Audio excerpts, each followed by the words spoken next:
आज Indian youth Congress ने नौजवानों के रोष, उनके गुस्से को एक शांतिपूर्ण प्रोटेस्ट के माध्यम से दर्ज कराया एआई समिट के इवेंट पर।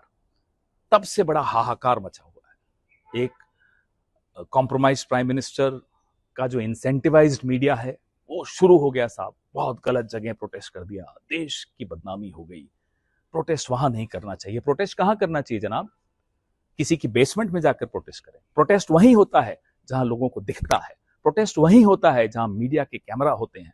प्रोटेस्ट और कहां होगा? संसद में हम बोलें तो leader of opposition Rahul Gandhi देश के लिए सबसे बड़ा खतरा है। 25 सांसदों को आप बाहर कर देते हैं।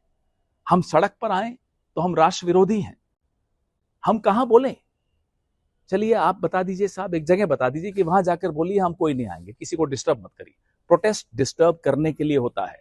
अब किसी को नजर आती नहीं कोई दरार, घर की हर दीवार पर चिपके हुए हैं इश्तिहार। आज इंडियन यूथ कांग्रेस ने उन इश्तिहारों को खींचकर फाड़ दिया। देखिए दरारों को देखना जरूरी है, तभी आप दरारों को भरेंगे। कहते हैं देश बदनाम कर दिया।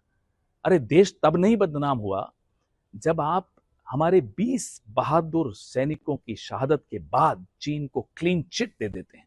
देश तब नहीं बदनाम हुआ जब ऑपरेशन सिंदूर में सीज फायर की घोषणा अमेरिका करता है, चीन पाकिस्तान का साथ देता है, जनरल मुनीर के साथ डोनाल्ड ट्रंप खाना खाते हैं, रोज भारत का अपमान करते हैं, हमारे भारत के लोगों को बेड़ियों में वापस भेजते हैं। तब नहीं देश बदनाम होता। तब नहीं देश बदनाम होता जब एप्स्टीन फाइल्स में दबे हुए राज, आप सबकी साठगांठ के राज दबाए रखने के लिए आप एक ऐसी ट्रेड डील कर लेते हो अमेरिका के साथ जिसमें भारत के किसान, भारत के टेक्सटाइल, भारत के एमएसएमई को तबाह कर देते हो।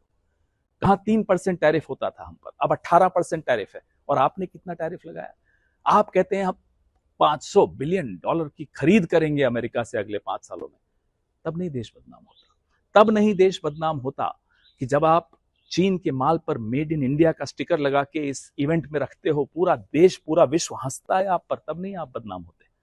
अरे हम लोग उस पार्टी के हैं जिन्होंने आईआईटी बनाई, जिन्होंने हैदराबाद, जिन्होंने बैंगलोर, गुड़गांव ऐसे टेक्निकल हब्स बनाए।